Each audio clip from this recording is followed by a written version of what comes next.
27টা বিলের জল যে নদী বয়ে নিয়ে সাগরের দিকে যায় তার গলায় ফাঁস। স্লুইস গেট, পরিচিতি ভবদহ স্লুইস গেট। সে অনেক আগের কথা। তারপর বছর বছর যেতে নদীটার মৃত্যু। কিন্তু একটা নদীর তো শুধু নয়, নদীতে নদীতে যোগ, তাই মরে গেল মুক্তেশ্বরী, ট্যাকা, শ্রী, হরি সব নদী।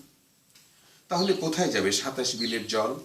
শুরু হলো জলাবদ্ধতা, ভবদহ জলাবদ্ধতা।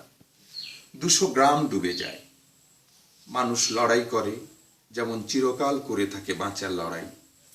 সাময়িক সমাধান, আবার বছর কয়েক পর 200 গ্রাম ডুবে যায়।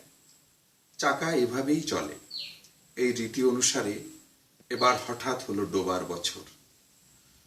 কবিতার প্রেক্ষাপট সকলেই মানেন প্রয়োজনীয় আদৌ নয়, কিন্তু এগুলো নিছক উদ্দেশ্যমূলক কবিতা। উদ্দেশ্য একটা জলভাষ্য তুলে ধরা, বিশেষত বন্ধুদের কাছে। আর আকাঙ্ক্ষা যদি কিছু থাকে তা হলো লেখাগুলো মূল্যহীন প্রচারপত্রের মতো ছড়িয়ে থাকুক বিস্তীর্ণ এই জলাবদ্ধ জনপদে, নষ্ট হোক যেমন হচ্ছে আমাদের সবকিছুই।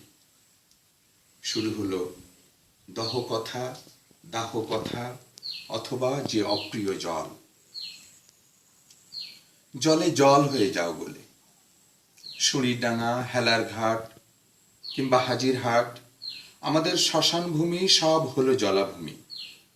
4টি লোহার খুঁটি গাঁথা বাঁধানো চিতা চাতাল গিয়েছে জলের বহু তলে, আরো তলেই চলে গেছে মাটি।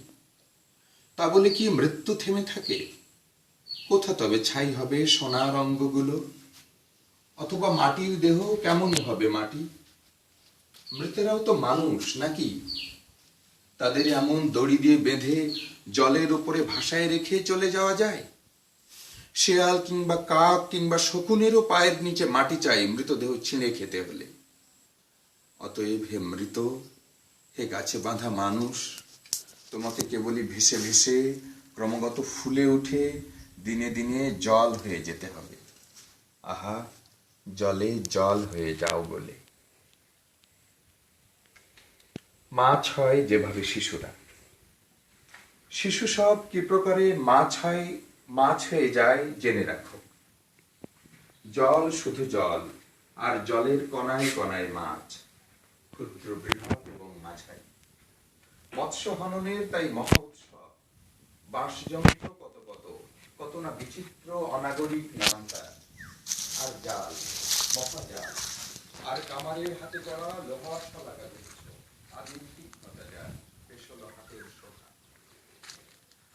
আজ আমাদের প্রথম গ্রামা, কখনো বৃহৎ কেউ ঢুকে যায় ঘরের ভিতরে জলে, যে জল খাটের তলায় হলো ঘর। আহা, শিকারী পুরুষ জানে খাটের পরেতে বসেই করছে মাছ গেঁথে ফেলবার উল্লাস। একদিন রাতে ঘুমো ভরে সহসা সে শোনে ঘরের ভিতরে জলে বৃহৎ মাছের উঠান।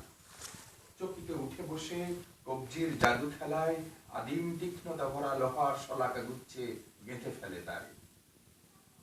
তখন মাছের চিৎকার শুনে বোঝে কখন ঘুমো ঘরে 3 বছরের শিশু তার খাট থেকে পড়ে মাছ হয়ে গেছে।